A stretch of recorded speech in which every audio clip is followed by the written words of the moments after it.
Hello everyone, welcome back. My name is Mr. Cobalt, and today in this video I am going to be talking about how do you write the formulas for the ionic compounds. So the first thing you need to be given is a couple of elements, and from those elements the first thing you're going to need to do is you need to find out what the charges are on the elements. So if you don't remember the charges, go back to the video where I explain how do you get the charges from the periodic table. So that's the first thing you're going to want to do is know the charges of the main group or representative elements in the periodic table.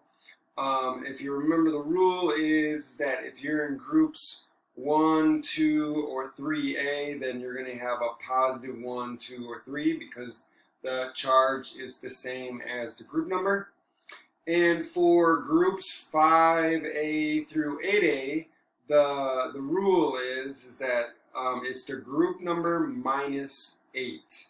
So if you're in group 5A is 5 minus 8 gives you negative 3. So you've got a 3 minus charge on your ions in group 5. So those are the rules using the periodic table. So that's the first thing. So you need to know the charges on the ions, and then from there it's pretty simple. So I got 4 examples that I'm going to work through. So here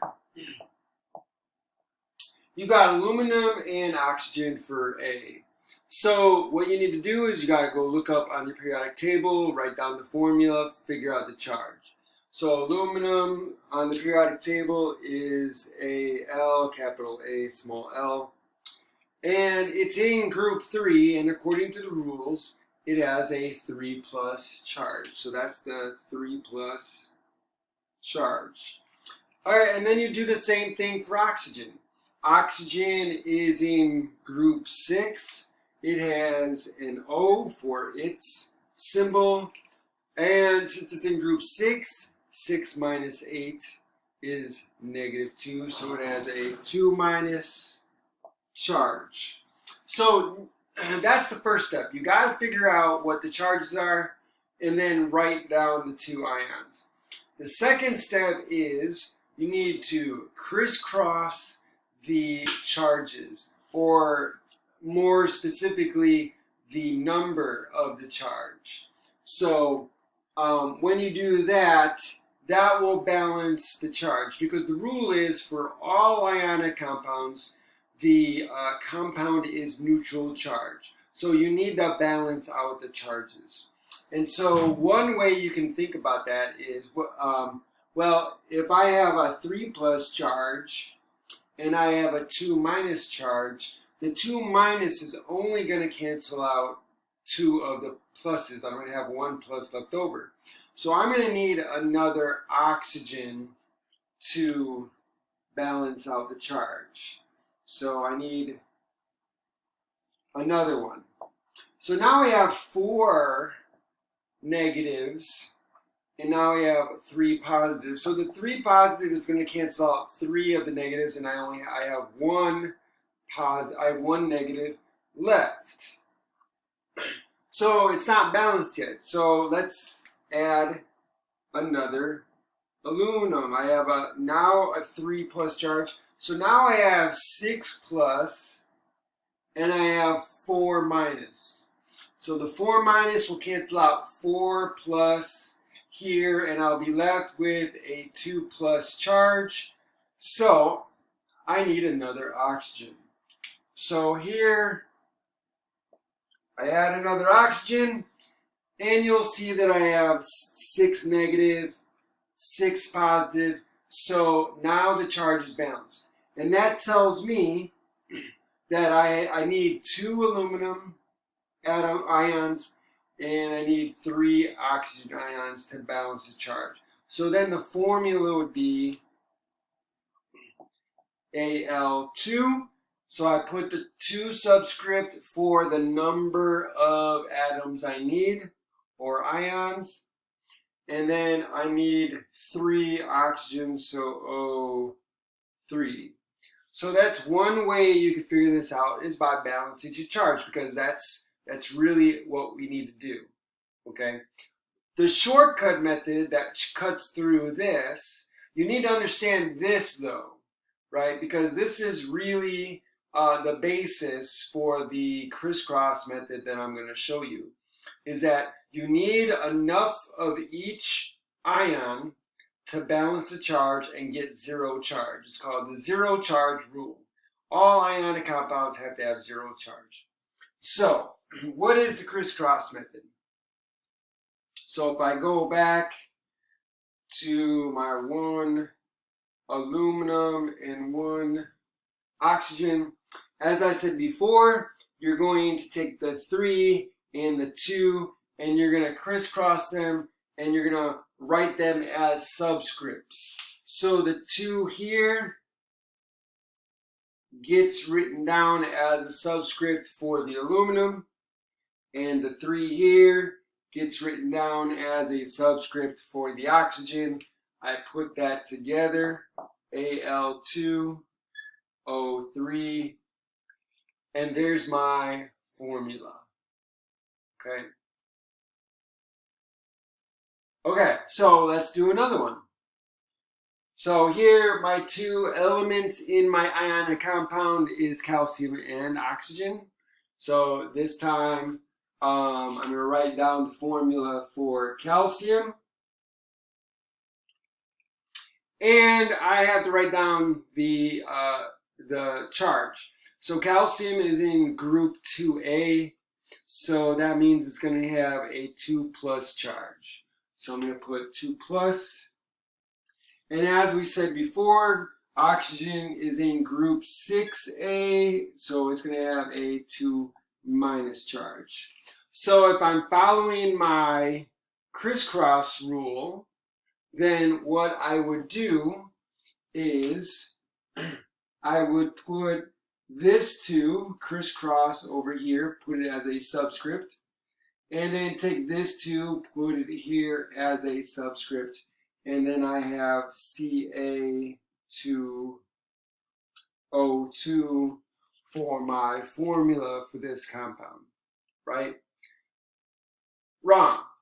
Well, almost right. So here's the problem. Remember that the ionic formula is in the lowest whole number ratio. So it's relative. It's the empirical formula. So 2 to 2 is not the simplest whole number ratio that I can have. The simplest whole number ratio I have is 1 to 1, right? So I can't leave the formula here. If I leave the formula here, I'm only going to be partially right. And your teacher's going to take off either full credit or partial credit, depending on your teacher. Okay, so you're not done here. You need to reduce these numbers to the lowest whole number ratio. And so your final answer would be CaO. Okay, and that makes sense because if you go back to the whole reason why we do the crisscross method is to balance the charge. And so you need, all you need is enough to balance the charge. If you know that 1 calcium has a 2 plus charge and 1 oxygen has a negative 2 charge, then you only need 1 each to get 0 charge. So that's why it's 1 to 1. So you get 1 and 1. Again, we don't write the ones down. The fact that I have a Ca there means I have 1. And the fact that I have an oxygen there means I have 1. So we don't need to write the ones. So this is my formula. Okay, good.